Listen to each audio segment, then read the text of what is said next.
This week, Star Wars celebrated its 43rd anniversary. That's right, it began 43 years ago.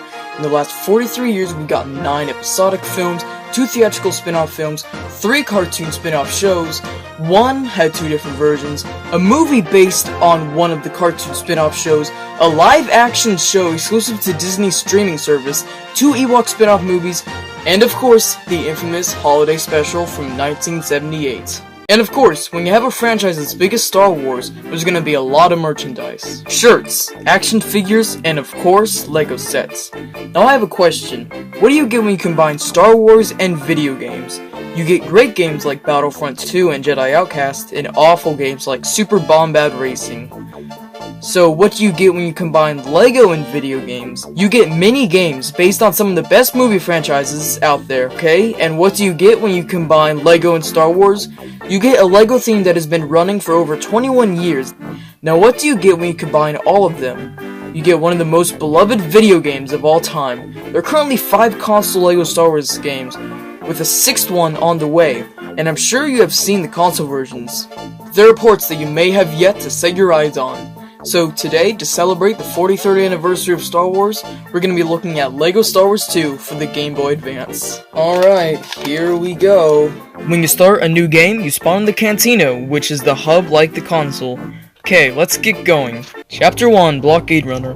The level begins with stormtroopers busting through the door just like the movie, but for some reason Vader comes out of the door with them. Your rebel friend is just as confused as you are.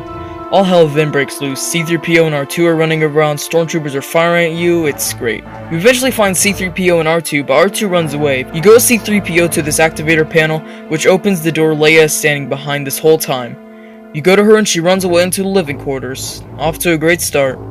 You continue to fight stormtroopers through the living quarters. Once you get to the main computer room, you see Leia give R2 the plans. You walk into the room where you see Antilles killed by Vader, and Vader then runs off the roof like he has to be somewhere. Anyways, blast through some more stormtroopers and you finally get to the escape pods. Level over.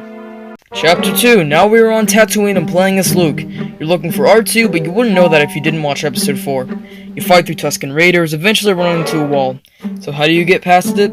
Shoot it a couple times and oop, there it goes. You proceed up a hill where the camera pans down and shows 4 Tusken Raiders vibing. Camera pans up to Luke and Luke is attacked. Fade to 4 Raiders standing around them and Obi-Wan shows up. You can now play as a Jedi with a lightsaber, but it kinda sucks. You also find R2 and proceed to Obi-Wan's house. For some reason, battle music is blaring while Obi-Wan is telling Luke about his father and the Empire.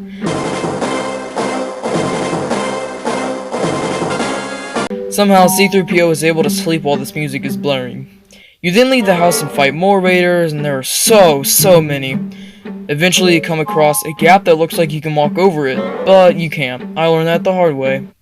You then run into stormtroopers near a sand crawling and find Luke's land speeder missing parts. Take it to Mos Eisley, yada yada yada, make it to the cantina, talk to Han shoots first, then you head to the docking bay. Once you arrive, Han has somehow beat you there. Whatever, level's over. Chapter 3 and 4 are the same level, just backwards. Level 3 starts with a cutscene where Alderaan is surprised, then blows up. If you haven't seen Star Wars again, this game will make no sense. You're then on the Death Star and being blasted at, and all of these levels suck. There are so many enemies and they spawn out of nowhere. You need to get to the detention level, and once there, the level gets worse. Why do officers take more hits than stormtroopers to kill? You'd assume stormtroopers need more hits because they have armor versus the officers whose uniforms are probably made from fabric from Space Joanne. The level then ends with another confusing cutscene that goes on for way too long and it can't be skipped. Again, Chapter 4 is just the same level, but backwards. That's it. Chapter 5 is the final level for A New Hope, and it's a vehicle level, and it isn't bad. But before you play, you need to change the controls. You go into options on the title screen, go down to the vehicle controls, then direction. If you don't, you press up to go forward, and left and right to rotate. Why is that the default? It's so simple, you press the direction you want your ship to go. Anyways, level ends with Death Star being confused and blowing up. Chapter 1 of Empire is the Battle of Hoth, another vehicle level. Just take down 4 AT-ATs and the level is over. Chapter 2 is also simple, just fight through Echo Base and get to the Falcon, fix it, and the level is over. Chapter 3, you just fly around for 30 seconds and the level is over. There's a cutscene at the end where Han and Leia kiss. Yeah, cool. Just what I wanted to see at 3 AM, 2 Lego figures kissing. Chapter 4 is on Cloud City, but at the beginning there's a cutscene on Dagobah of Luke in the Dark Cave. And that's all we see of Dagobah, where Luke Skywalker does his Jedi training. Once you find Lando in Cloud City, you keep running around until you find the dining room. From there, Han is captured, frozen. You then backtrack through the level to the Falcon. Chapter 5 is mostly the same as Chapter 4, just play as Luke, who now has a lightsaber. You get to the Carbonite Chamber, where you finally get to fight Vader, but for some reason he only force pushes. After beating him the first time, you get teleported to the sensor balcony, finish off Vader, and then we get another cutscene that makes no sense. And that's the end of Empire. Episode 6 has no opening cutscene, just starts off in Jabba's palace. Run up to Jabba, you fall into Rancor Pit. Attract Rancor to the door, crush him, and the level's over.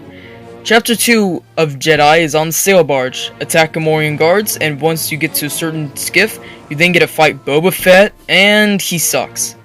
You have to get behind him, use the Force to break his jetpack or something, then run over to the last skiff, attack Boba until he can fly again, until he is dead. I have done it a few times at this point, so it's not that hard, but the first time I did this, I had no idea what to do.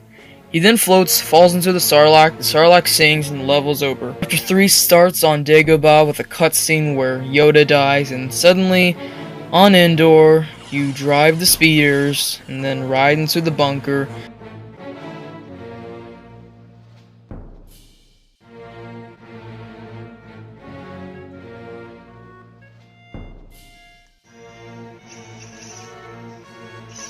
I'm sorry, I could not continue from this point. I could not take this any longer, so I'm sorry. I watched the rest on YouTube though, and here's what happens. And Chapter 5 is short, you just fight the Emperor, and then Chapter 6 is destroying the second Death Star. And that is LEGO Star Wars 2 on the Game Boy Advance's story mode. From there you can collect mini kits and red bricks and unlock every character, and there's a good roster. My final thoughts is that this is a fine port. Not as good as the PSP port, but it's a good time killer.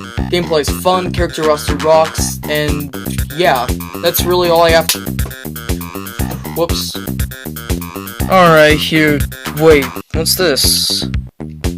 Ah yes, LEGO Star Wars 1 on the Game Boy Advance. Let's take a look at that.